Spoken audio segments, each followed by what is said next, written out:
कृष्ण जय गुरुदेव राम कृष्ण। बढ़िया जय गुरुदेव।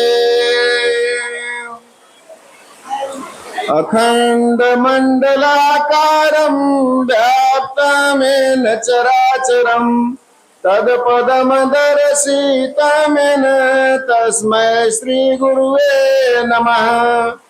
हर क्षण स्मरणीय, हर क्षण वंदनीय, परम स्नेही, श्रद्धा व विश्वास की अलौकिक दिव्य मूर्ति परम पूज्य परम संत बाबा जय गुरुदेव जी महाराज को अरबों खरबों प्रणाम करता हूँ।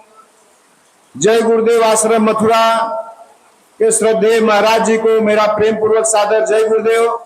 यहाँ पर उपस्थित गुजरात के उप प्रमुख श्री माधव भाई पाटिल जी को मेरा प्रेम पूर्वक सादर जय गुरुदेव और सूरज संगत के समस्त जिम्मेदार कार्यकर्ता प्रेमी भाई को, बहनों को, सबको मेरा प्रेम पूर्वक जय गुरुदेव। सत्संग में पधारे दूर दराज से सभी सत्संगी प्रेमी भाई बहन, बच्चे बच्चियां, सबको मेरा प्रेम पूर्वक सादर जय गुरुदेव। मानसी रेसिडेंसी के समस्त धर्म प्रेमी भाई बंधुओं से मेरा प्रेम पूर्वक सादर जय गुरुदेव। जहां तक इस माइक के माध्यम से आवाज जा रही है, सभी प्रेमियों को मेरा प्रेम पूर्वक जय गुरुदेव। तो आप सभी लोग सत्संग श्रवण कीजिए, जो बैठे हैं बैठ के, जो खड़े हैं खड़े होकर सत्संग का लाभ लीजिए। प्रेमी भाई बहन, हमारे जीवन काल में ऐसा समय कभी कभी आता है कि देखो, बहुत से लोग तो डर के मारे घर से ही नहीं निकल पाए हैं। वो तो समझो कि उनका क्या लाभ मिलेगा, लेकिन जो मन बना के सत्संग में आ गए हैं, अब सत्संग चाहे मन से सुने चाहे बिना मन से, लेकिन लाभ तो उनका मिलेगा। हाजिरी लग गई है उनकी, तो उनकी हाजिरी लग गई, यही समझो उनके लिए बहुत फायदेमंद है। तो प्रेमी भाई बहन, हमको आपको इस बारे में पढ़ना नहीं है। गुरु महाराज के वचन आदेशों का पालन करते हुए हमको आपको सत्संग श्रवण करना है और सत्संग वचनों को पकड़ना है।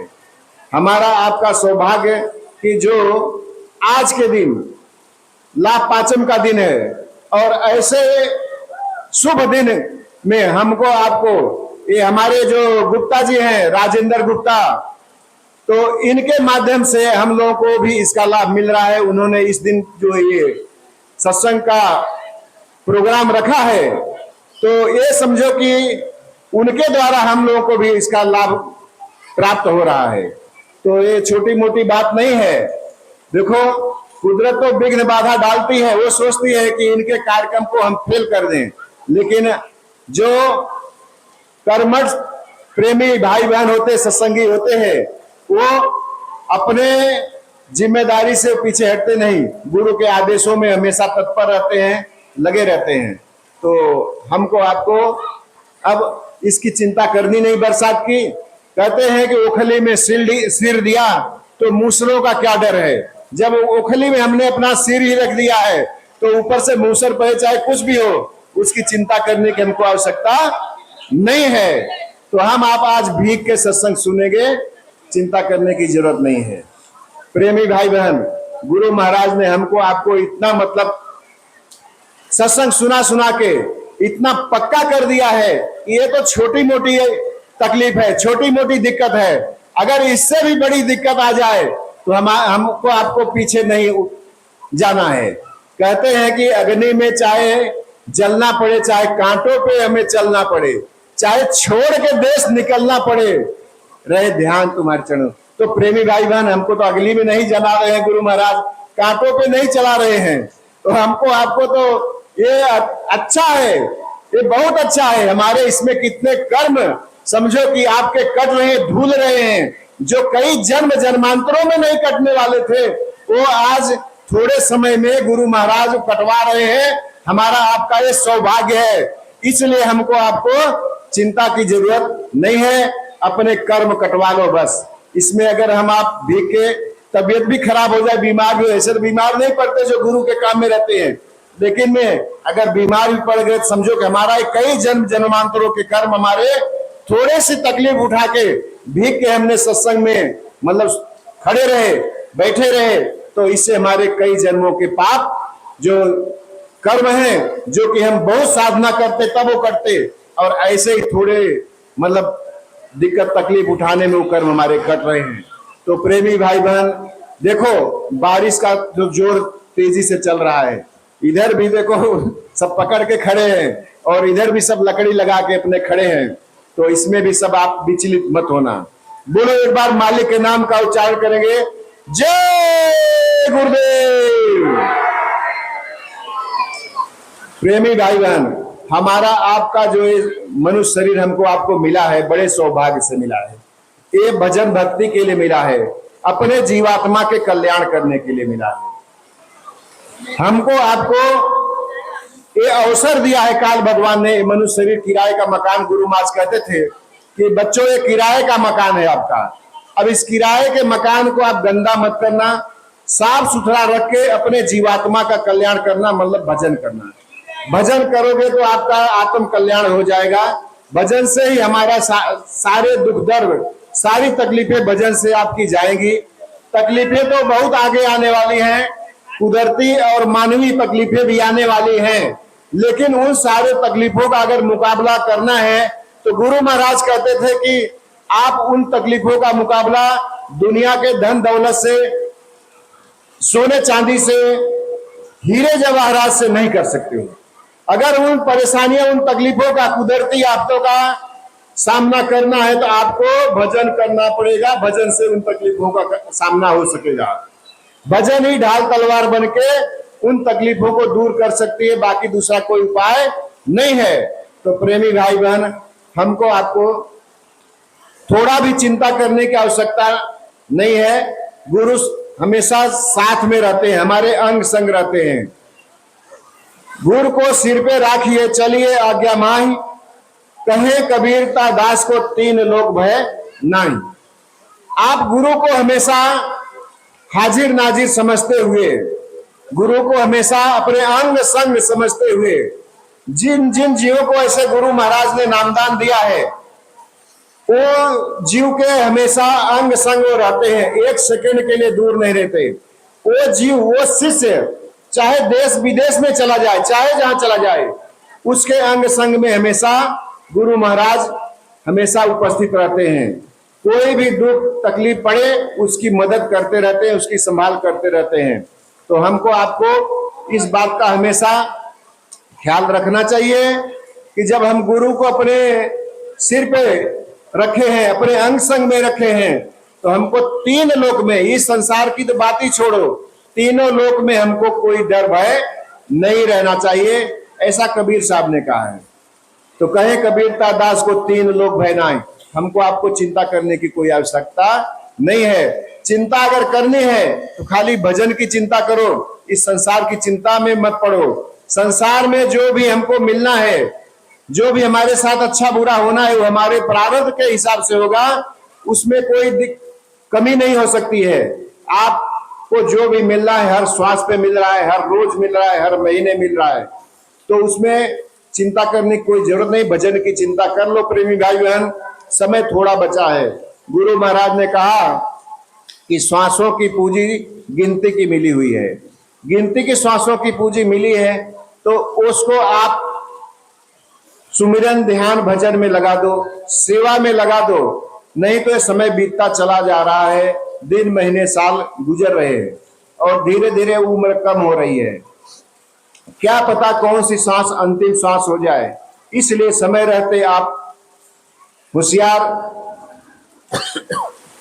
हो जाओ, चेत जाओ और अपने जीवात्मा के कल्याण के बारे में अभी तक आपने अगर नहीं किया है तो आज से संकल्प ले लो। लाभ पांचम के दिन, ये लाभ पांचम का दिन जो है बहुत ही महत्वपूर्ण होता है और इस दिन यहां से संकल्प लेके जाना। गुरु महाराज को मतलब हाजिर नाजिर समझ के उनके सामने संकल्प ले लेना कि गुरु महाराज आज तक तो हमने भूल भटक में कभी किया कभी नहीं किया सुमिरन ध्यान भजन, लेकिन आज से अब हम रोज सुमिरन ध्यान भजन करेंगे। अपने जीवात्मा के कल्याण में लगकर ध्यान भजन करेंगे। अब हम अपने समय को बर्बाद नहीं करेंगे। तो प्रेमी भाई बहन, आप महात्मा के सामने जब संकल्प लेके जाओगे तो आप अपने दैनिक जीवन से रोज घंटे 2 घंटे समय निकालकर सुमिरन ध्यान भजन करते रहोगे तो आपकी बराबर हाजिरी लगती रहेगी, तो गुरु महाराज की दया कृपा आप पे होती रहेगी। प्रेमी भाई बहन, हमको आपको ये जो शुभ अवसर मिला है बड़े सौभाग्य से मिला है।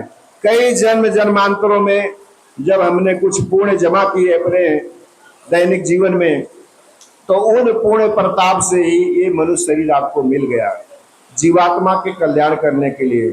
अब उस समय को हम फिर से संसार के कामों में व्यस्त रख के सांसारिक चीजों को पाने के लिए हम बिजी रहते हैं, व्यस्त रहते हैं और अपने जीवात्मा का कल्याण ही नहीं कर रहे हैं। तो इसलिए आप विचार कर लो कि हम अभी तक नहीं किए तो कब करेंगे, बुढ़ापे में तो कर नहीं सकते। बहुत से लोग कहते हैं कि भक्ति तो जवानी में नहीं किया जाता, बुढ़ापे में किया जाता है। अरे प्रेमी भाई बहन, क्या पता बुढ़ापा आए ही नहीं, और कितने लोग देखो 40-50 में चले जा रहे हैं हार्ट अटैक आके, और तमाम ऐसे ऐसे क्षण भर में हॉस्पिटल भी नहीं पहुंच रहे हैं और शरीर शांत हो जा रहा है। तो इसलिए इस जीवन का कोई तो भरोसा नहीं है। इसलिए आप इस बात को अगर सोचते हो कि बुढ़ापे में करेंगे साधना, तो ये हमारी आपकी बहुत बड़ी भूल हो जाएगी। जैसे एक छोटा बच्चा पढ़ाई लिखाई बचपन से करता है, छोटे उम्र से पढ़ाई लिखाई करता है, तो आगे चल के डॉक्टर बन जाता है, इंजीनियर बन जाता है, जज बन जाता है और बहुत बड़े बड़े अधिकारी बन जाता है। तो वो बचपन से पढ़ाई करता है। अगर एक बूढ़े आदमी को कह दो कि दादाजी आप तो दिन भर चारपाई में बैठे रहते हो और आप पुस्तक ले लो और एक पुस्तक पढ़ के आप इंजीनियर बन जाओ, डॉक्टर बन जाओ, जज बन जाओ, तो क्या वो बूढ़ा आदमी जज बन जाएगा पढ़ाई करके? वो दिन भर तो खाट में बैठा रहता, चारपाई में बैठा रहता है, लेकिन अब उसकी अवस्था गुजर गई, निकल गई है, अब वो डॉक्टर इंजीनियर बन नहीं सकता। इसलिए समय से जो काम कर लोगे उसमें ही हमारी भलाई है, उसमें हमारी बुद्धिमानी है, उसी में हमारी बहादुरी है। देखो प्रेमी भाई बहन, जैसे दुनिया के काम जवानी में होते हैं, जैसे संसार के काम जवानी में होते हैं, ऐसे जीवात्मा का कल्याण परमार्थ का काम भी जवानी में ही होता है, बुढ़ापे में कुछ होता नहीं। बुढ़ापे में तो शरीर भी अपना साथ नहीं देता है। इसलिए आप लोगों को सत्संग में सब बातें बताई जाती हैं तो आपके हित की, आपके फायदे की है। जो वचन को पकड़ लेगा उसका कल्याण हो जाएगा, जो सत्संग वचनों को नहीं पकड़ पाएगा तो उसका कल्याण नहीं होगा। प्रेमी भाई बहन, सत्संग तो आपने बहुत सुना होगा, गुरु महाराज का भी सुना होगा और उनके शिष्यों द्वारा भी बहुत सुनाया गया होगा, लेकिन हमने सत्संग सुन के कितना उससे लाभ उठाया, आप अपना थोड़ा सा उसके अंदर में चिंतन मनन कीजिएगा। उससे थोड़ा सा आपको पता चलेगा कि हमने सत्संग में इतने सालों से सत्संग से जुड़े हैं और उसका हमने कितना लाभ उठाया। तो आपको पता चलेगा सत्संग में आके हमने पहले के जीवन को और अब में हमारे कितना अंतर हुआ है। प्रेमी भाई बहन, हमको आपको अपने जीवन को बदलना है। सांसारिक क्रियाकलापों में थोड़ा बदलाव करोगे, हमारे उठने बैठने बोलने चालने में हर ढंग से जब हमारे अंदर में बदलाव आएगा तब हमारा कुछ काम होगा। अगर हम संसारी जीवों की तरह हमारा भी बर्ताव होता रहेगा तो हमको कुछ लाभ मिलेगा नहीं।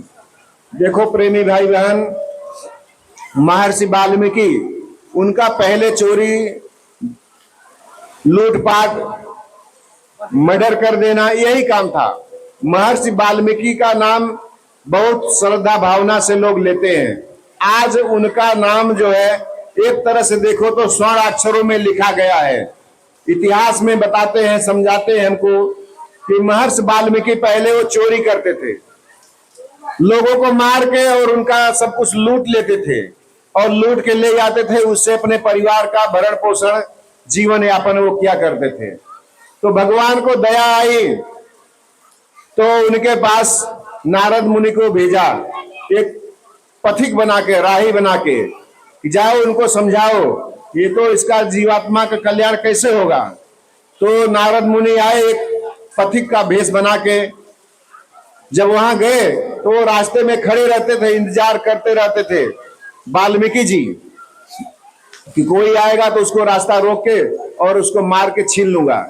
तो उन्होंने रास्ता रोक लिया और बोला कि जो कुछ लिए हो गठरी मुठरी, पहले के जमाने में सब पैदल ही पैदल तो चलते थे, पगडंडी का रास्ता, ऐसे रोड चौड़े नहीं होते थे, गाड़ी मोटर वाला रास्ता नहीं होता था, पगडंडियों का रास्ता होता था उस जमाने में। तो रास्ते से जा रहे थे, सुनसान जगह पे वो खड़े रहते थे जहां कोई ना हो, और ऐसे मौका देख के और किसी को जो मिल गया उसको पकड़ के और उसका छीन लेते थे, उसको मार भी देते थे। तो जब नारद मुनि वहां पहुंचे तो उनका रास्ता रोक लिया, बोला जो कुछ सामान लिए हो यहाँ रख दो। बोले भाई ऐसा क्यों करते हो। बोलते हैं कि हमारा धंधा है, यही काम मैं करके अपने परिवार का गुजारा करता हूं। बोले तो बहुत बुरा काम कर रहे हो, बहुत पाप, आपके जीवात्मा कल्याण कैसे होगा। तो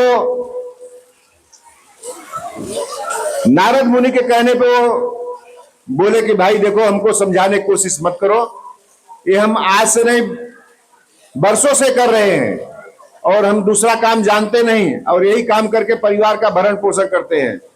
तो नारद जी बोले कि बच्चा देखो ऐसा है, ये तो चलो ठीक है तुम अज्ञानता में कर रहे हो, लेकिन जो पाप है कर रहे हो, इस पाप में क्या तुम्हारे परिवार के लोग भागीदार होंगे, सहभागी बनेंगे। ये पाप तुमको अकेले भोगना पड़ेगा नरक में 84 में जाके। तो बोले नहीं नहीं, हम तो सबको ले जाते हैं, खिलाते हैं, सब खाते हैं, तो सब लोग इसमें पाप के भागीदार बनेंगे। बोले नहीं, आपको विश्वास नहीं है तो जाओ घर पे अपने और सबसे पूछो, माता पिता से पूछ लेना, अपने पत्नी से पूछ लेना, अपने भाई बंधुओं से, बहन से पूछ लेना, अपने बच्चों से भी पूछ लेना कि आपके इस पाप कर्म में वो कितना सहभागी बनेंगे, इस पाप में वो भी हिस्सा बटाएंगे। जाके पूछ लो तो आपको विश्वास यकीन हो जाएगा हमारी बात पे। बोले है बुड्ढे, तो हमको चकमा देके यहाँ से भागना चाहता है, बहका रहा है कि मैं घर जाऊं पूछने के लिए और तुम यहाँ से अपना रास्ता नाप के आगे निकल जाओ, अपनी जान बचाने के लिए हमको बहकाना चाहता है। मैं ऐसा नहीं करूंगा, तुमको मारूंगा और तुम्हारा सामान लूट के फिर घर जाऊंगा। बोले नहीं नहीं बच्चा, ये दो तुम्हारे हम हित की बात बता रहे हैं, तुम्हारे फायदे की बात बता रहे हैं। तुमको ऐसा डर लग रहा है कि ये बाबा भाग जाएगा, तो मेरे को यहाँ पेड़ में बांध दो और मैं यहाँ बधा रहूंगा, तुम्हारे लौट के आने तक तुम्हारा इंतजार करूंगा, और जब तुम आ जाओगे और तुम जब रस्सी डोरी खोलोगे तब मैं यहाँ से जाऊंगा। बोले ठीक है, ये ठीक रहेगा। तो वाल्मीकि जी है, महर्षि वाल्मीकि नारद मुनि को बांध दिए पेड़ से, और पेड़ से बांधने के बाद फिर घर पे गए पूछने के लिए। तो माता पिता से पूछा कि जो मैं पाप की कमाई करके लाता हूं, लूटपाट करके, मार पीट के, तो क्या आप लोग उसमें सहभागी बनोगे। तो माता पिता ने कहा बच्चा मैं तुम्हारे पाप कर्म का भागीदार नहीं बनूंगा, ये तो तुम्हारा जिम्मेदारी है, तुम कहीं से भी अच्छा काम करके लाओ, जो भी कर्म करके लाओ, बुरा करके लाओ, अच्छा बुरा जो भी करते हो, हमारा तो भाई सेवा करोगे, माता पिता हम हैं, तो इसलिए तुम्हारी संतान की जिम्मेदारी होती है अपने माँ बाप की सेवा करने का, हर संतान की जिम्मेदारी होती है। तुम भी कैसे लाते हो, क्या करके लाते हो, हमको तो नहीं पता, लेकिन ये तुम्हारी जिम्मेदारी है और तुम्हारे पाप कर्म में हम सहभागी नहीं बनेंगे। माता पिता ने ना बोल दिया। फिर पत्नी के पास गए, पत्नी से पूछा तो पत्नी ने भी ना बोल दिया। भाई पतिदेव, तुम तो मतलब हमको ब्याह करके लाए हो, अब तुम कैसे भी कमाई करके लाते हो, उससे घर का गुजारा चलता है, अब तुम्हारे पाप कर्म में हम सहभागी नहीं बनेंगे। भाइयों से पूछा, बहनों से पूछा, बच्चों से पूछा, सबका एक ही जवाब था, हम तुम्हारे पाप कर्म में सहभागी नहीं बनेंगे। तब वाल्मीकि जी वहां से निराश, हताश होके, उदास होके लौटे और जहां पे नारद मुनि को पेड़ में बांध रखा था वहां आए और सारा वृत्तांत सुनाया घर का, क्या क्या लोगों ने जवाब दिया, परिवार के लोग। तो नारद जी तो पहले से ही जानते थे कि ये तो यही जवाब आएगा, इसीलिए तो भेजा ही था। बोले कि हमारी बात तो मानने वाला नहीं है, अगर मैं सीधे पहले ही बोल दूंगा कि भाई तुम्हारे परिवार के लोग सहभागी नहीं बनेंगे तो ये मानेंगे नहीं, और सही बात नहीं माना। तो वो परिवार के लोग जब बोलेंगे तब इसको विश्वास हो जाएगा, यकीन हो जाएगा।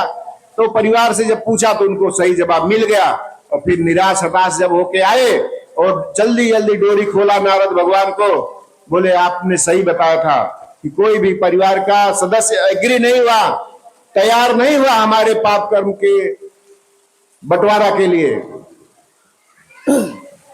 तो प्रेमी भाई बहन, वहां पे फिर नारद मुनि ने उनको भगवत भक्ति का रास्ता बता दिया। फिर वो भगवान का भगवत भक्ति करने लगे और गलत काम छोड़ दिए। वहां पे कोई टेंट तंबू सामियाना, कोई मंच, कोई आडंबर नहीं, कोई माइक नहीं, कुछ व्यवस्था नहीं था।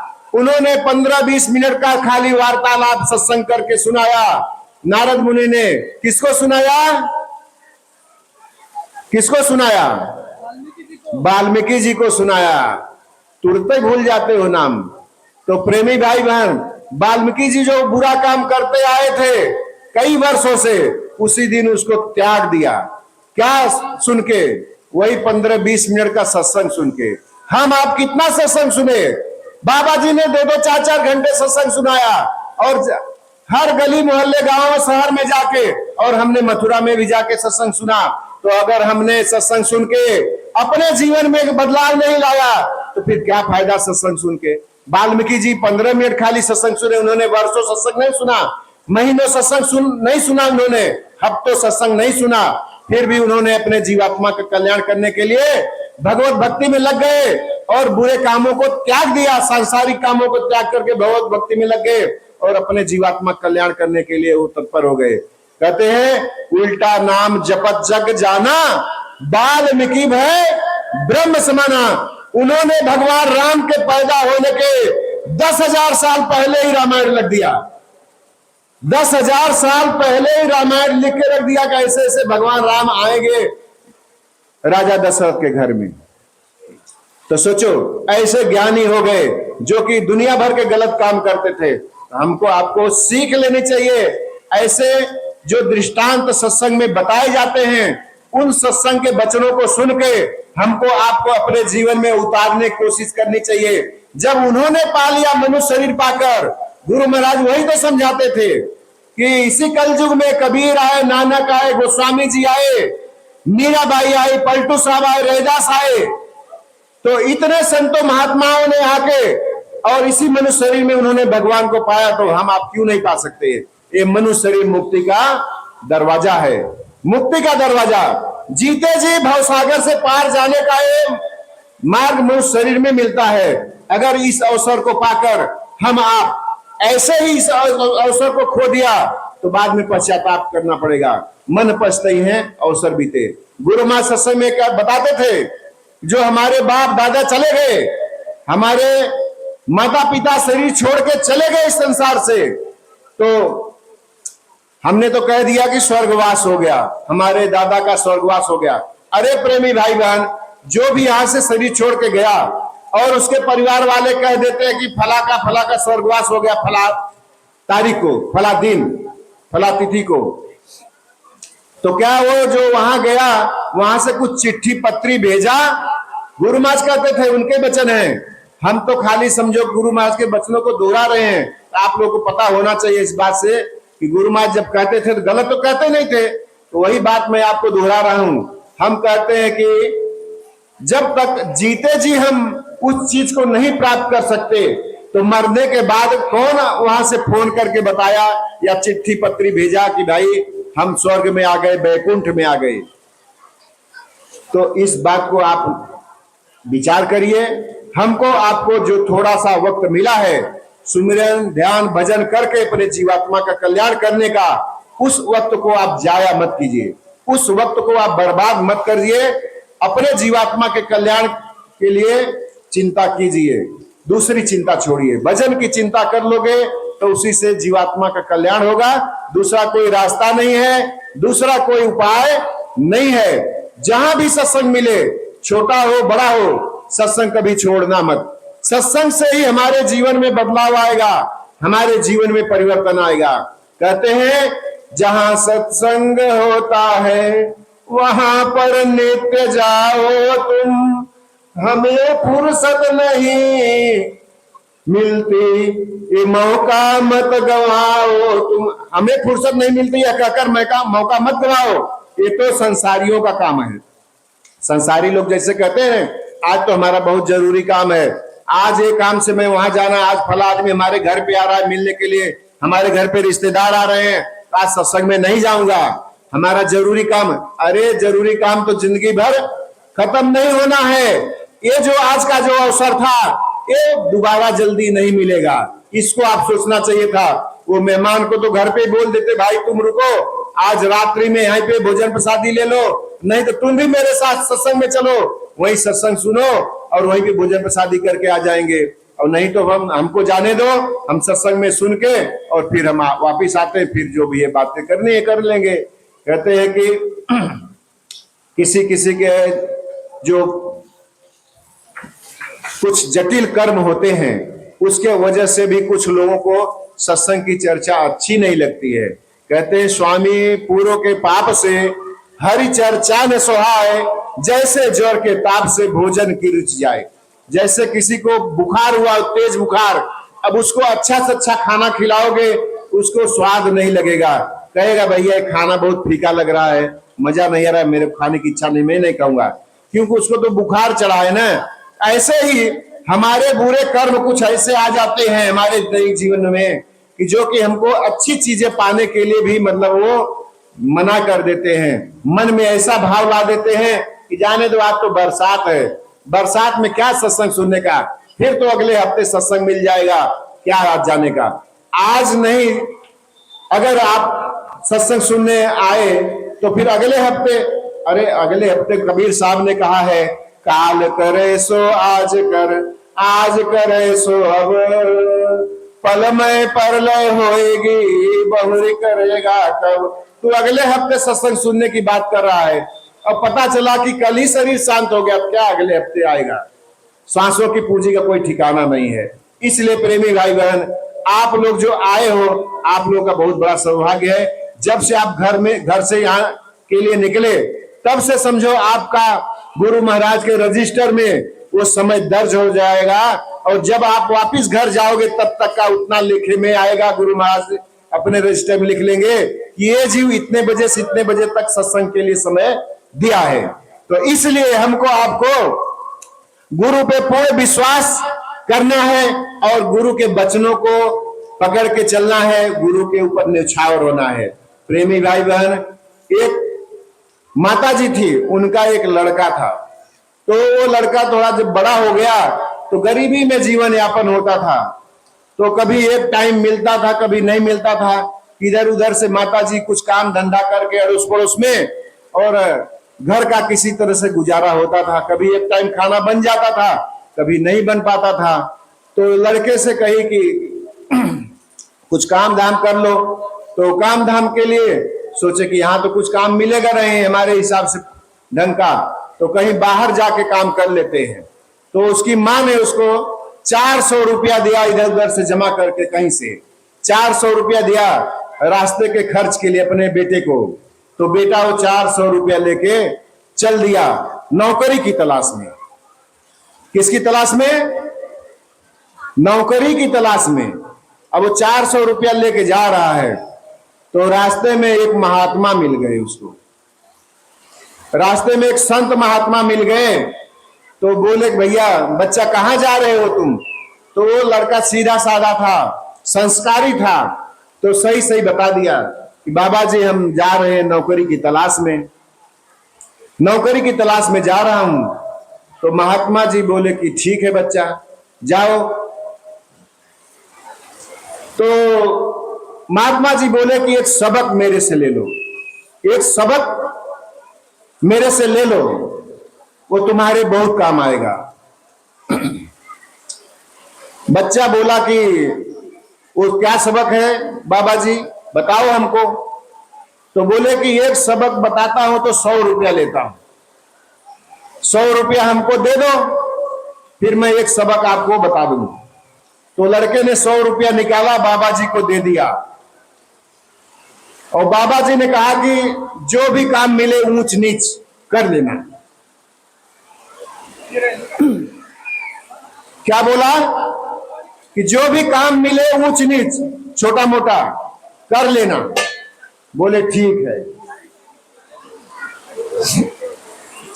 अब लड़का एक सबक लेके आगे जब 4 कदम बढ़ा तो महात्मा जी फिर उसको बुलाए, बच्चा सुनो सुनो सुनो।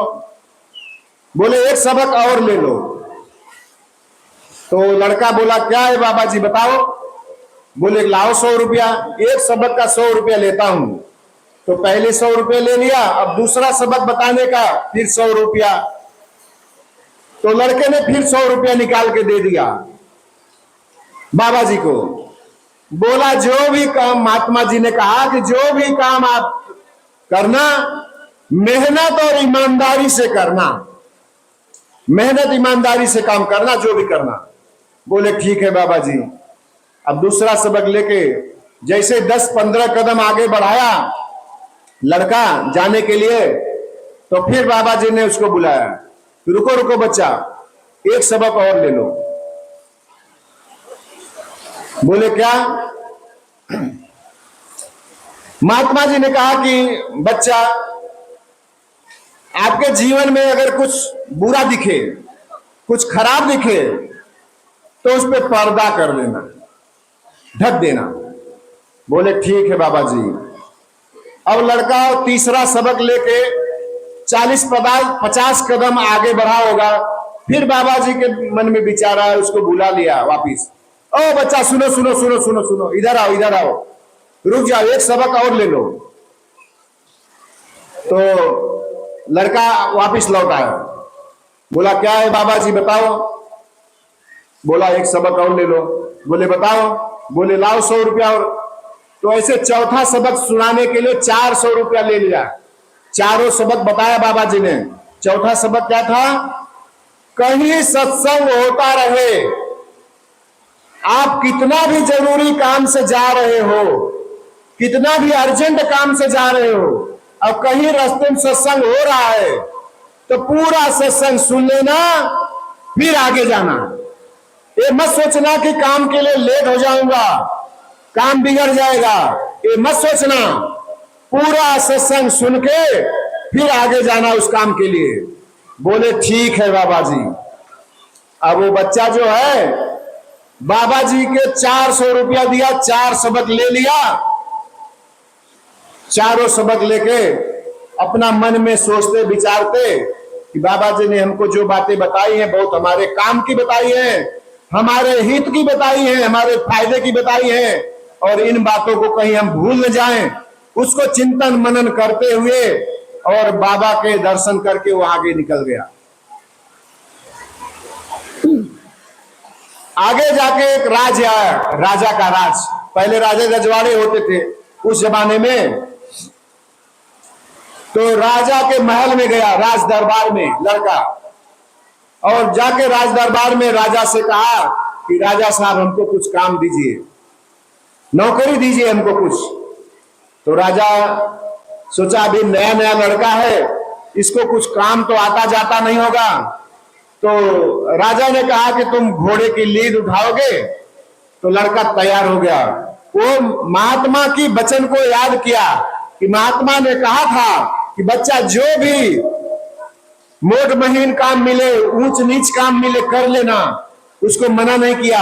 आज के लड़के अगर होते, आज के समय के कोई लड़के होते तो ये कहते कि हमें काम करूंगा, घोड़े का लीद उठाऊंगा, चलो कहीं 2-4 दिन और भले समय लगेगा, कोई बढ़िया काम ढूंढूंगा, बढ़िया काम मिल जाएगा तब मैं करूंगा।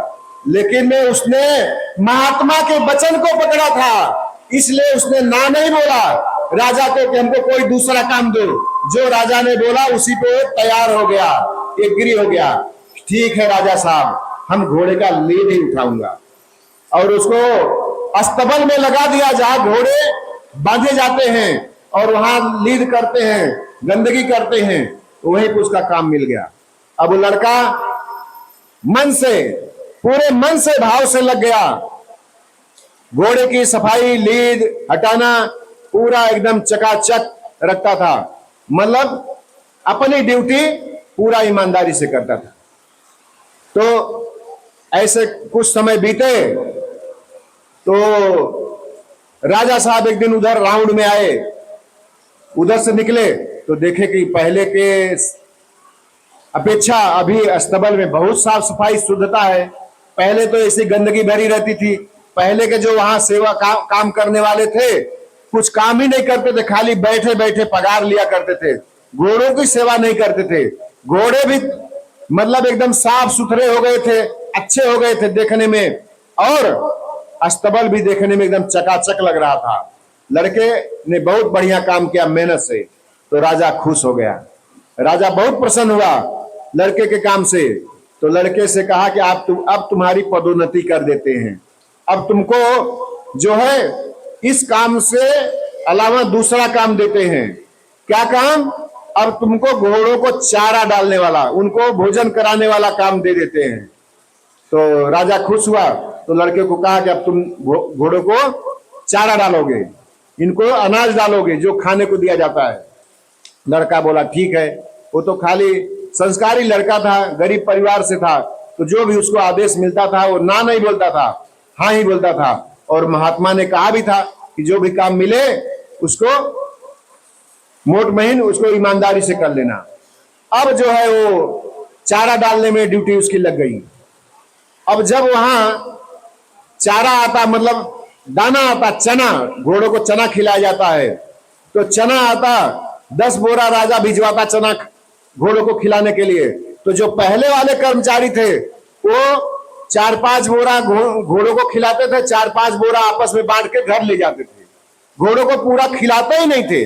अब लड़का आया, जब उसकी ड्यूटी उसको मतलब मेन जिम्मेदार बना दिया राजा ने, तो लड़का जब अपने काम में लगा तो सारे अनाज जब घोड़ों को डालने के लिए लगा तो वो लोग मना करने लगे, बोले अरे लड़के नया नया आया है, अभी तो पता नहीं तुमको, हम लोग इसमें से आधा अनाज अपने घर ले जाते हैं और आधा ही घोड़े को खिलाते हैं। बोले नहीं, मैं ऐसा नहीं होने दूंगा, क्योंकि महात्मा ने उस लड़के को कहा था, दूसरा सबक जो सिखाया था, क्या सिखाया था? अभी आपने सत्संग सुना, दूसरा सबक बताया था, भूल गए। अरे दूसरा सबक सिखाया था महात्मा ने उस लड़के को कि जो भी काम करना मेहनत ईमानदारी से करना। तो 10 बोरा जब अनाज दिया है राजा ने, हमको 10 बोरा ही घोड़ों को खिलाना है, घोड़े का हिस्से का हम नहीं खाएंगे, हमको ये चाहिए नहीं। तब वो लोग मजबूर हो गए, क्योंकि सारे कर्मचारियों में उसको मेन बना दिया था राजा ने। अब मेन का तो सुनना पड़ेगा, और नहीं सुनेंगे तो राजा से शिकायत कर देगा। तो इसलिए वो लोग फिर लाचार हो गए। आधा अनाज घोड़े खाते थे, दुबले पतले रहते थे। जब पूरा 10 का 10 बोरा उनको खिलाया गया तो घोड़े तगड़े हो गए, तगड़े हो गए 1 महीने के अंदर। राजा जब फिर राउंड में आया 1 महीने में, तो देखा तो ये तो मस्त घोड़े हो गए, पूरे तगड़े हट्टे कट्टे। अब ये तो कहीं लड़ाई में जाएंगे तो अच्छे भागेंगे, अच्छे दौड़ेंगे, और पहले तो कमजोर कमजोर घोड़े रहते थे। तो राजा ने देखा ये लड़के में क्या जादू है, इतना अच्छा काम कर दिया।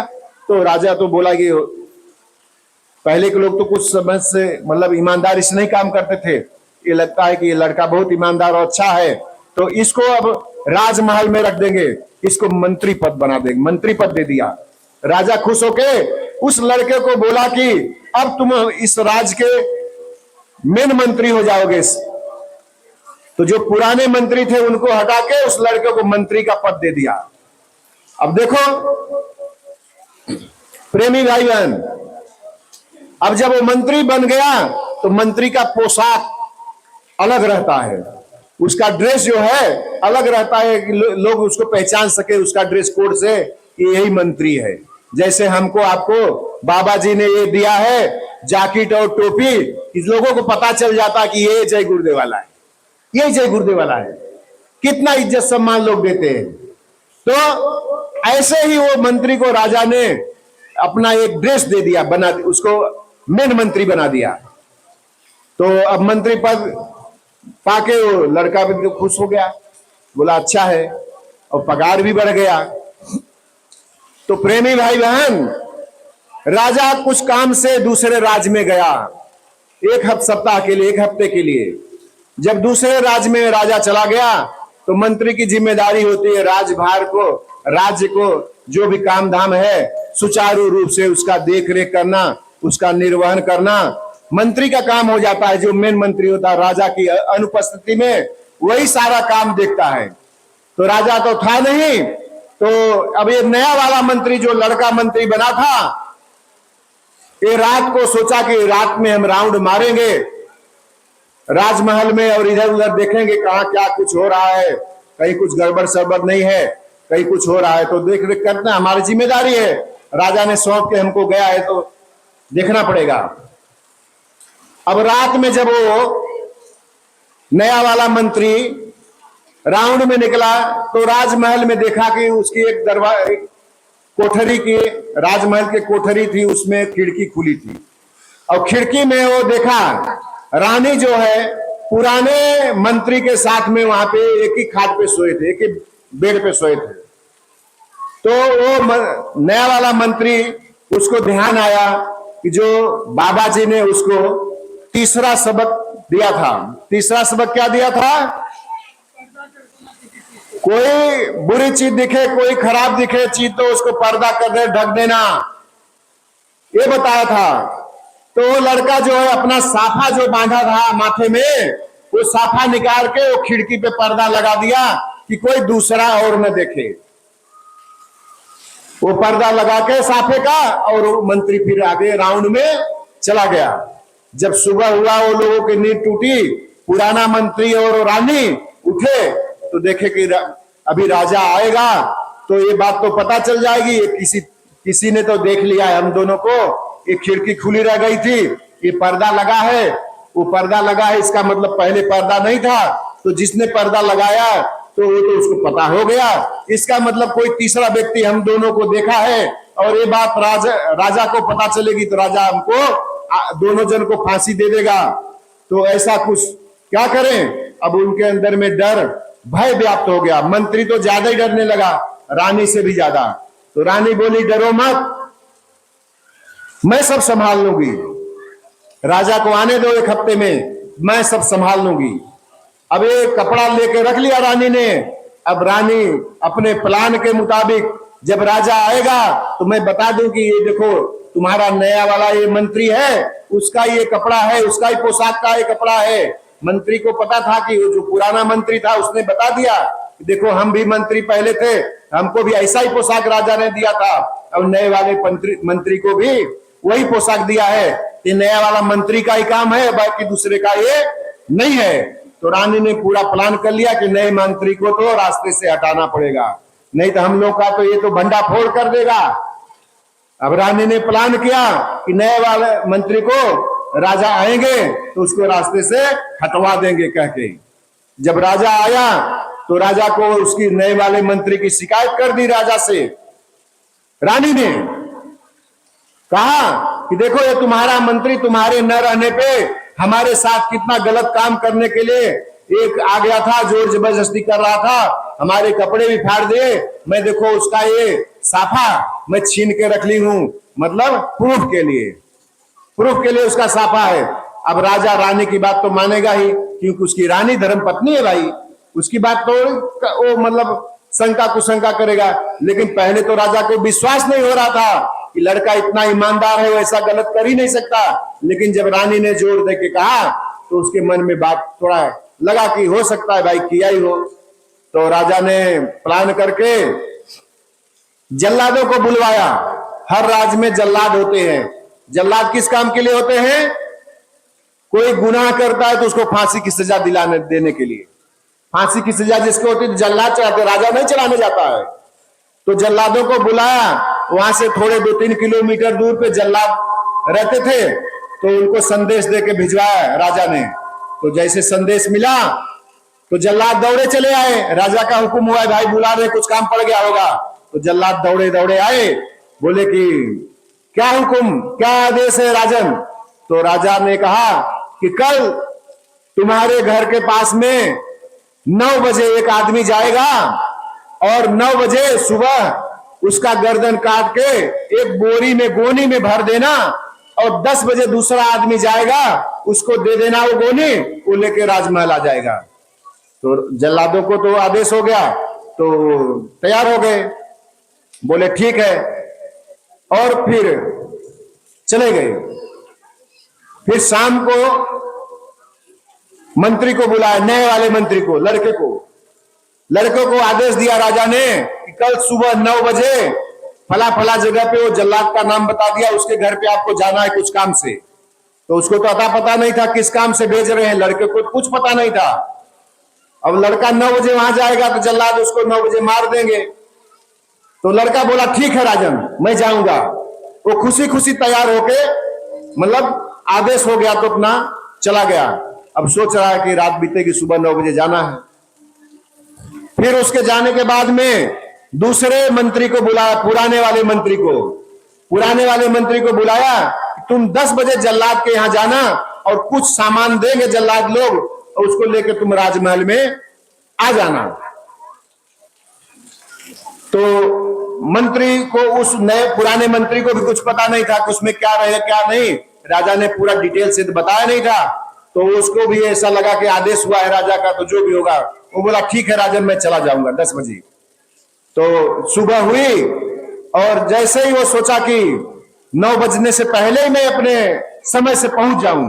लड़का जो है समय का पाबंद था, क्योंकि संस्कारी लड़का था और समय से कोई काम करता था, समय से लेट नहीं होता था। हमारे आपकी तरह यहाँ सत्संग का टाइम 4:30 बजे दिया गया तो हम आते हैं 5:30 बजे। हम आप संत महात्मा के मतलब आदेश का पालन करने में भी पीछे हो जाते हैं। तो हमको आपको ऐसा नहीं करना चाहिए। तो लड़का जो है 9 बजे के पहले ही वहां जाने के लिए निकल पड़ा अपने घर से। तो जब वहां जा रहा है तो रास्ते में देखा तो एक ऐसे ही सत्संग चालू था रास्ते के बगल में। तो सोचा कि ये तो बहुत अच्छा हुआ, सत्संग यहाँ हो रहा है और उधर राजा का आदेश है 9 बजे वहां पहुंचना, और हमको तो 8:30 तो यही बज गए हैं।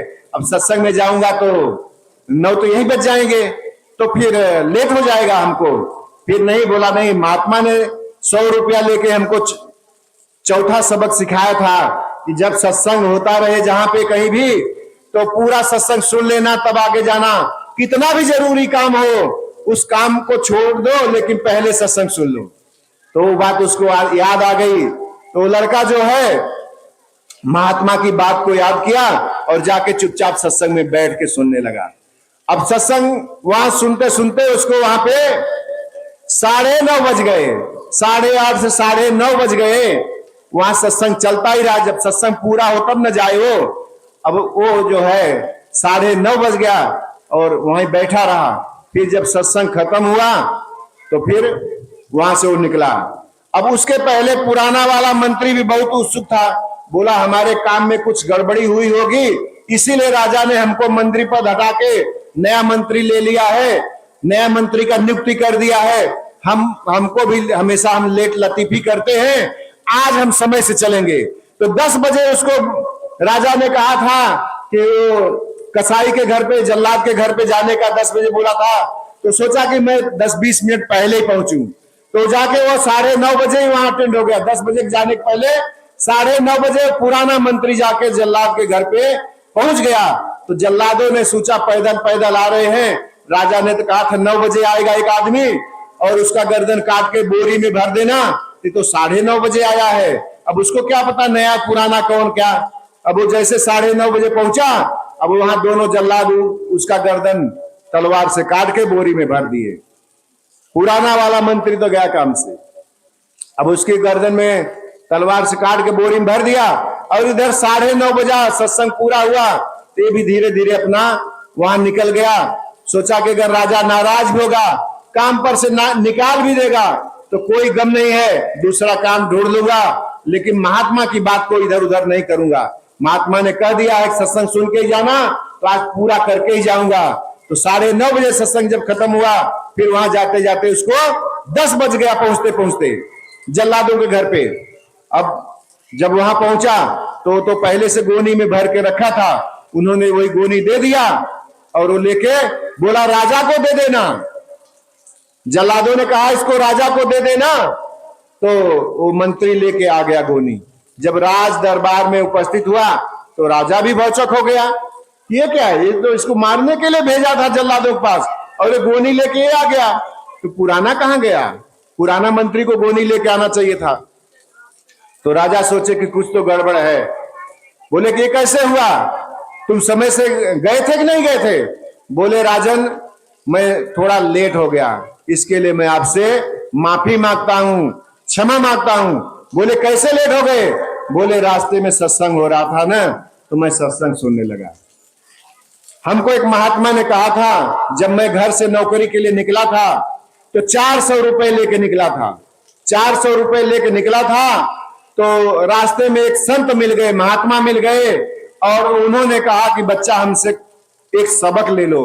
तो एक सबक का उन्होंने हमसे 100 रुपया लिया था महात्मा ने, और वो 100 रुपया देके हमने पहला सबक उनसे यही सीखा था कि जो भी काम मिले मोट महीन ऊंच नीच उसको कर लेना। इसीलिए मैं आपके दरबार में जब काम के लिए मैं आया था तो आपने घोड़े के लीड के लिए हमको जब काम पे रख दिया तो मैंने कुछ आगे पीछे नहीं सोचा, हाँ ना नहीं किया। हमको दूसरा काम के लिए मैं आपसे अर्जी नहीं की, जो काम आपने हमको दिया वही काम खुशी होकर मैं स्वीकार कर लिया। बोले दूसरा सबक 100 रुपया लेके महात्मा ने बताया था कि मेहनत और ईमानदारी का, जो भी काम करना और मेहनत ईमानदारी से करना। तो मैं दूसरा सबक 100 रुपया देके उस महात्मा जी से लिया था। तो इसलिए मैं आपके जब दरबार में आया, काम किया, आप मेरे काम से प्रसन्न होके खुश होके हमको घोड़ों को अनाज देने की सेवा दी। तो उसमें भी जो पुराने कर्मचारी थे वो लोग बहुत हमसे बहस कर रहे थे कि पूरा अनाज घोड़ों को मत दो, आधा ही दिया करो, आधा हम लोग बांट लेंगे आपस में। तो हमने कहा नहीं, हमको तो ईमानदारी से काम करना है। तो उनको जो पहले आधा अनाज चुरा लेते थे, मैं उनका काम बंद करा के पूरा अनाज घोड़ों को खिलाया। तो आज घोड़े तगड़े हो गए, मस्त हो गए, अच्छे हो गए, हिष्ट पुष्ट हो गए। तो राजा तो देख ही रहे थे, सब समझ में आ रहा था उनको कि ये ईमानदार लड़का है, ईमानदारी से काम किया, घोड़ों को अस्तबल में सेवा की और उनको अच्छे से अनाज खिलाया और घोड़े तगड़े हो गए। बोले तीसरा सबक राजा ने जब पूछा तीसरा सबक क्या बताया था महात्मा जी ने, तो लड़के ने बताया कि महाराज महात्मा जी ने तीसरा सबक यही बताया था 100 रुपया लेके कि कोई भी बुरा काम वो देखना, कुछ बुरी चीज देखना तो उसमें पर्दा कर देना, ढक देना, जिसे कोई दूसरा और न देखे। तो हम जब राजमहल में घूम रहे थे आपके न रहने पे, तो वहां देखे तो पुराना मंत्री सोया था रानी साहिबा के साथ में। तो मैंने देखा खिड़की खुली थी, तो वहां पे हमने साफा बांध दिया था, वो रख दिया था, पर्दा लगा दिया था। तो राजा को धीरे धीरे सारी स्टोरी समझ में आ गई उसकी। फिर बोले चौथा सबक क्या सीखा था महात्मा जी से, राजा ने पूछा लड़के से। तो लड़का बोला कि राजन महात्मा जी ने 100 रुपया लेके हमको चौथा सबक यही सिखा था कि कहीं सत्संग होता रहे तो छोड़ना मत, कितना भी जरूरी काम हो उसको बाद में कर लेना, जरूरी काम को सत्संग पहले सुन लेना। ये चौथा सबक महात्मा जी ने हमको सिखाया था। तो जब आज हमने घर से आपके बताए हुए काम के लिए निकले कि 9 बजे वहां पहुंचना है जल्लादों के घर पे, तो हम 8 बजे निकल गए थे। लेकिन जब 8:30 बजे वहां रास्ते में पहुंचे, बीच रास्ते में एक महात्मा जी का सत्संग चल रहा था। तो महात्मा जी का चौथा सबक हमको याद आ गया और फिर मैं सत्संग में जाके बैठ गया और पूरा सत्संग खत्म होने में 9:30 बज गए। जब 9:30 बज गए तो मेरे मन में विचार आ रहा था कि राजा आज हमको जरूर पनिशमेंट करेगा, दंडित करेगा, क्योंकि हमने 9 बजे वहां समय से नहीं पहुंचे, 9:30 बजे वहां पहुंचे, तो इसलिए हमको लेट हो गया। जब हम गए वहां पे तो ये गोनी हमको दिया जल्लादों ने। तो राजा को पूरी कहानी समझ में आ गई कि गुनहगार ये लड़का नहीं है, ये लड़का तो सही है, ईमानदार है। गुनहगार वो पुराना वाला मंत्री है, इसके लिए वो मंत्री रानी मिले हुए हैं उसको मरवाने के लिए। लेकिन जो सत्य है, कहते हैं सांच को आंच कहां, सांच को आंच कहां, जाको राखे साइया मार सके न कोई, बाल न बांका कर सके, चाहे सब जग बैरी होए। तो राजा रानी और मंत्री उसके बैरी थे, दुश्मन हो गए थे। नए वाले मंत्री को मरवाने के लिए, लेकिन में वो मरवा नहीं सके क्योंकि वो सच्चा इंसान था, सच्चा था। दूसरी बात क्या थी उसके अंदर में? किसी संत महात्मा के वचन वाणियों को पकड़ने की उसके अंदर में एक कला जो उसके अंदर में थी, बुद्धि, दिमाग, ये हम सभी के अंदर भी होना चाहिए। वचनों को पकड़ेंगे तभी हम अपने जीवात्मा का कल्याण कर पाएंगे। अगर वचन को नहीं पकड़ेंगे हम इस भवसागर से कैसे पार जाएंगे? प्रेमी भाई बहन, हमको आपको जो भी सत्संग में सुनाया जाता है, बताया जाता है, हमारे हित के, हमारे जीवात्मा के कल्याण की बातें बताई जाती हैं। अगर हम आप वचनों को पकड़ेंगे तभी हम आप उससे लाभ ले सकेंगे। वचन को नहीं पकड़ेंगे तो उससे लाभ नहीं ले पाएंगे। तो हम प्रेमी भाई बहन को देखो, ये जो बातें बताई जाती हैं उससे हमको आपको सीख लेनी चाहिए। तो वो लड़का जो है बच गया, मौत के मुंह में से लौट आया, तो राजा को पूरी बात समझ में आ गई।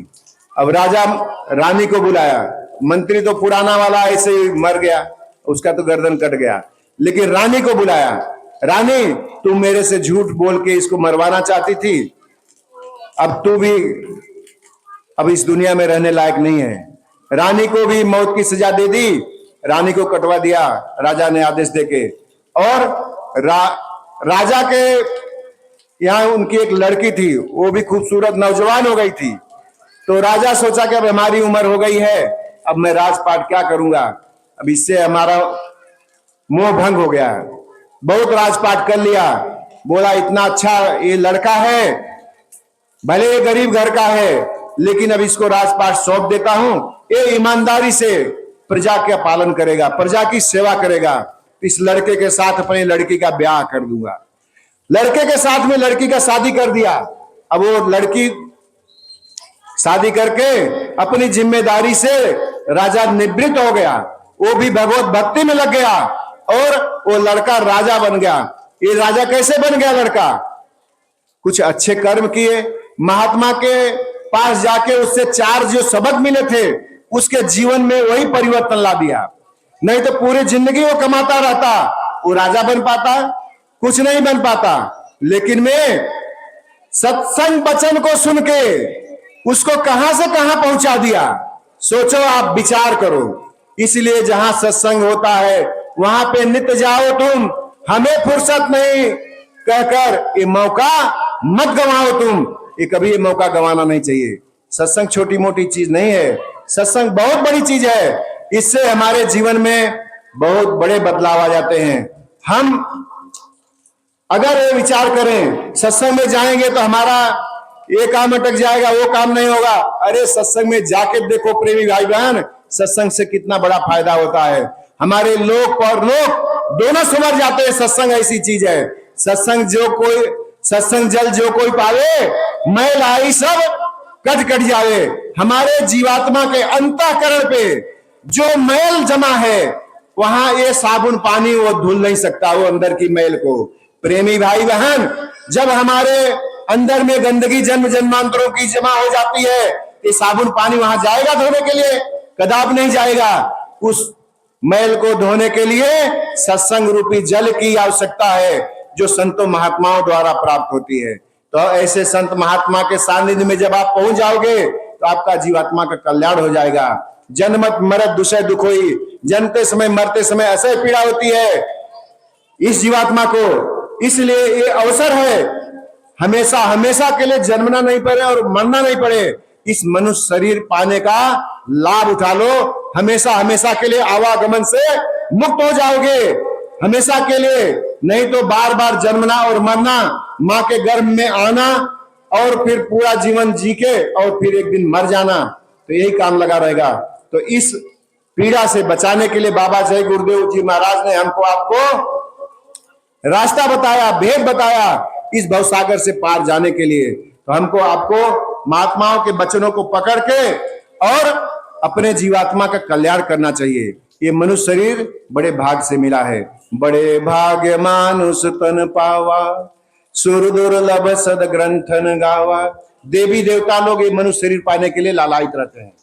ये मनुष्य शरीर पाने के लिए देवी देवता लोग लालायित रहते हैं। हमारे आपके बहुत बड़े पुण्य होंगे जो हमको आपको ये मनुष्य शरीर मिला है, बड़े सौभाग्य से मिला है। तो इसका सदुपयोग कर लो प्रेमी भाई बहन, नहीं तो फिर श्वासों की पूंजी खत्म हो जाएगी। एक दिन ये मनुष्य शरीर धड़ाम से गिर जाएगा, फिर कोई माई का लाल इसको खड़ा नहीं कर पाएगा। दुनिया की सारी दौलत लाके रख दोगे, कह दोगे भाई कोई इस शरीर को फिर से खड़ा कर दे, तो नहीं खड़ा कर सकता। इसलिए आया है सो जाएगा, राजा रंक फकीर, कोई सिंहासन चढ़ चला, कोई बदा जात जंजीर। तो इसलिए जाना तो एक दिन सबको है, लेकिन जाने से पहले अगर अपने जीवात्मा का कल्याण कर लोगे तो उसी में हमारी आपकी भलाई है। इसलिए समय रहते अपने जीवात्मा का कल्याण के बारे में चिंता करो, जीवात्मा के कल्याण के बारे में सोचो। किसी की निंदा आलोचना बुराई मत करो, किसी की निंदा आलोचना बुराई मत करो।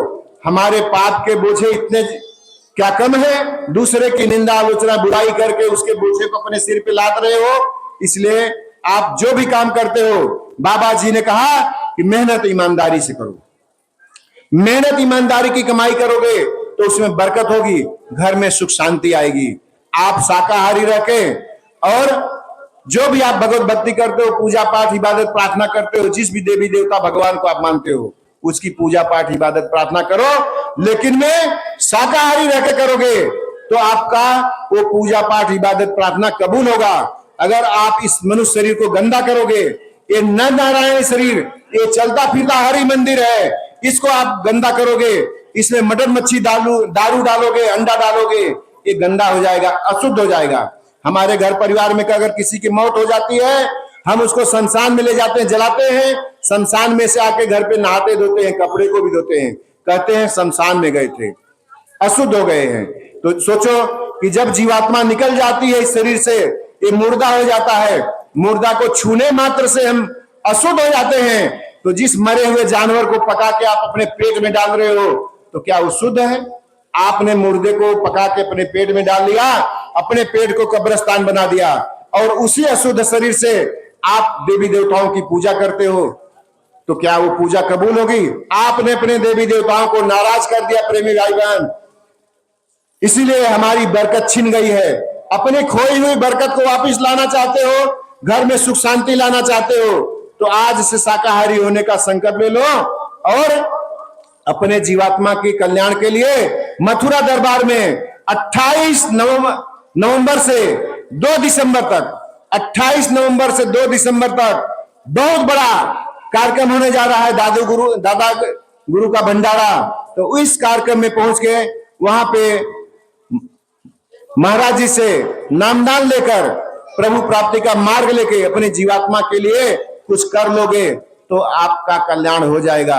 नहीं तो ये मनुष्य शरीर ऐसे ही व्यर्थ में बेकार में चला जाएगा, फिर आपको पछताना पड़ेगा। मन पछताए अवसर बीते, बाद में पश्चाताप करना पड़ेगा। इसलिए समय रहते आप चेतो, और होशियारी इसी में है कि अपने जीवात्मा के कल्याण की चिंता करो। भाई आपको जो मिलना है आपके प्रारंभ में है वो मिलेगा। कहते हैं गीता में भी कहा है, वक्त से पहले और जो किस्मत में है उससे ज्यादा नहीं मिलेगा, और वक्त से पहले भी नहीं मिलेगा। जब समय आएगा तो आपके जीवन में आपके प्रारब्ध के हिसाब से मिलता रहेगा। तो इसलिए उसकी चिंता नहीं करनी है, हमको आपको अपने जीवात्मा के कल्याण की चिंता करनी है। आगे का समय बहुत ही खराब, दुखदायी, पीड़ादायक आने वाला है, भयंकर बीमारियों से भरा हुआ समय आने वाला है। ये जो कोरोना आया था ये तो कुछ नहीं, कोरोना से भी भयंकर बीमारियां आ रही हैं। इसलिए बाबा जी आप सबको बचाना चाहते हैं, इसलिए वो अपने प्रेमियों द्वारा आम लोगों को भी ये संदेश भिजवाते हैं कि सबको बता दो हमारी बात को। जो बाबा जी की बात को मान जाएंगे, उनकी बात को मानकर शाकाहारी हो जाएंगे तो उनका बचाव हो जाएगा।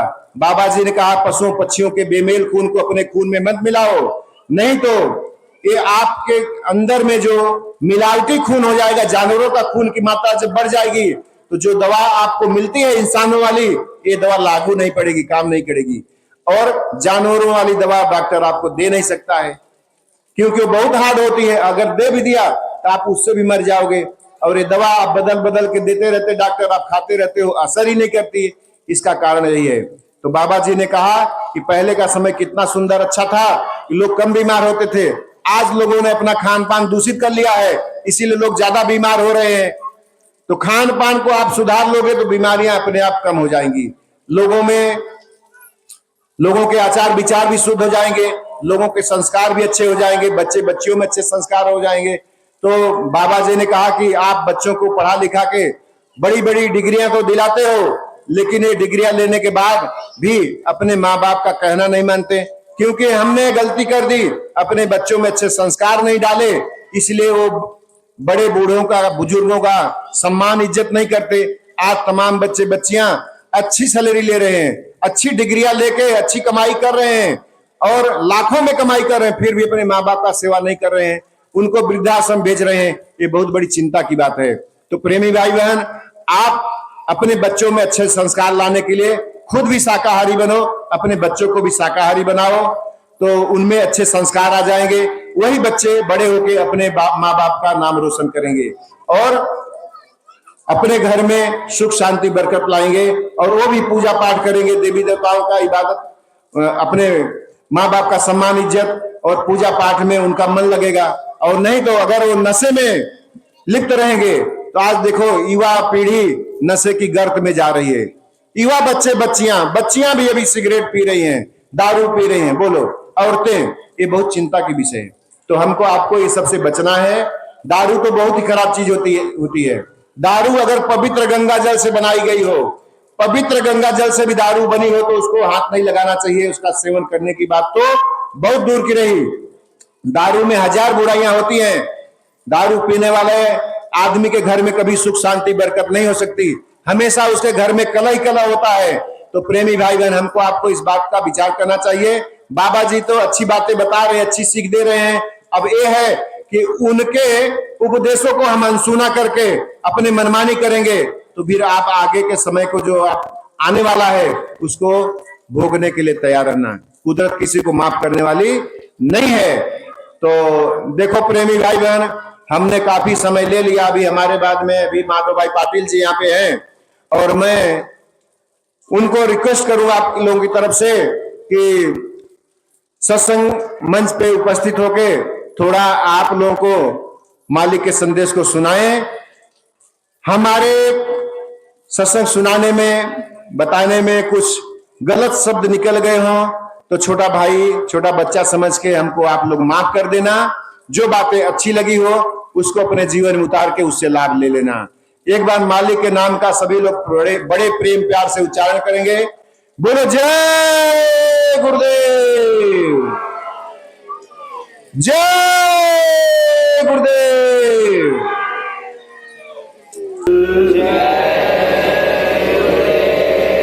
जय गुरुदेव नाम जिसका, जय गुरुदेव नाम जिसका। अब एक बार अपने ये शरीर दे दिया और कहा कि मेरे शरीर से अपनी जीवात्मा को जगाओ, हमारे के पास पहुंचाओ। तो रास्ता तो जब जानो, जब कोई महात्मा मिलेगा, जब महात्मा नहीं मिलेगा तो रास्ता को कैसे देगा। सब लोग तो जानते नहीं, और कोई जानता उसकी इच्छा भी नहीं आती, और जानता है जो उसको पहचान भी नहीं सकते, ये कुछ जानता है। तो इसलिए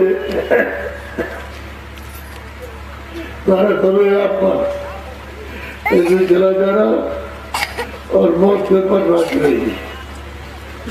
तो अगर पूरा हुआ तो आपको की पूंजी खत्म हुई, बस सिपाही खड़ा हो जाएगा, ये वारंट है और निकलो करता, तो आपको निकाल देगा और वहां में ले जाके लोग जलाते। फिर उसके बाद में क्यों घर का आदमी, घर का बच्चा क्यों जलाया, कह रहे हमने मुर्दा चूहा तो मासूम हो गई, हमको झूठ लग गई, बराबर सफाई करेगी, स्नान करेंगे तब शुद्धि होती।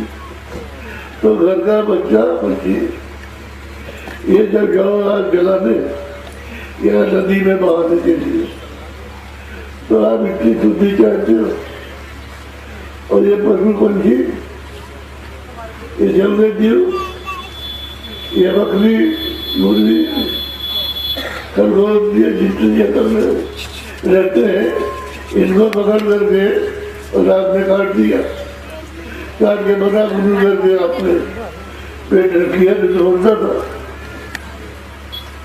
ये तो बोलता था ऐसा निकल। आपको तो जब जीवात्मा निकल गई तो शरीर मुर्दा हो गया तो उसको फेंकना चाहिए था, श्रम करना चाहिए। तो आपने बना बुनू करके पेट में रखा, तो कितनी कड़ी सजा मिलेगी। वहां जाकर के जब हुक्म सुनाएगा कि तुमने क्या क्या क्या बुरा किया, तो वहां लिखा हुआ था मैं कुछ भी अच्छा नहीं किया, जाओ इनको ले जाओ उस नाम नर्क में 1 लाख बरस तक जलाना और उसके बाद 50,000 बरस तक इनको काटना और 25,000 बरस तक इनको छुड़ाना। तो कौन सुना देगा तो आपको कौन बचाने जाएगा? कौन बचाएगा? धन दौलत तो बचाएगा, घर के परिवार में तो बचा नहीं सकते, राजा को सिपाही तो बचा नहीं सकता कि उसका कोई साथ सामान खजाना बचा ले। वो तो जो किया है उसको ये सब भोगना होगा। तो हमारी आज से ये प्रार्थना है कि हम रास्ता तो आपको सही बताएंगे, आसान जिससे इतनी बहुत भी कर ले और कोई शारीरिक तकलीफ न हो, लेकिन आपको सरकार ही रहना असुंदर शुद्ध शाकाहारी जितने अनाज मोटे महीन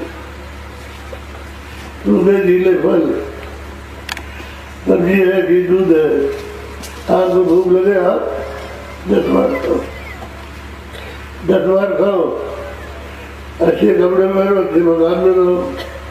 ये सब आप अच्छे खा करके उनमें बड़ी बड़ी बीमारियां उसको काट पीट करके कुत्ता बिल्ली को काट पीट करके बना के खिला दिया, होटलों में आपको या कहीं भी तो वो खून आपके खून में मिल गया। जब जानवरों का खून आपके खून में मिल गया तो आपका खून कम हो गया और जानवरों का ज्यादा हो गया। तो मनुष्य की दवा दी जाती है, इसलिए कोई दवाई नहीं लगती। बहुत दवाई खाते हो, खा डाली, दिन भर परेशान रहती, रात को परेशान, दवाई खाते तो ऐसा काम क्यों करते? ये बीमारी और ये खोड़ आ जाए और तकलीफ मिले तो उद्धार करो।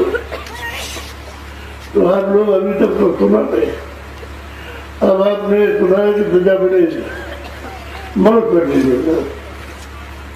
4 खाने 84 लगी होगी, इसमें जीव जब उन्हें बंद कर दिया जाएगा और मार मार के कर्जा वसूल करेंगे। वो छोड़ेंगे नहीं, जितना जिसके साथ जो किया है मार मार करके वसूल करेंगे।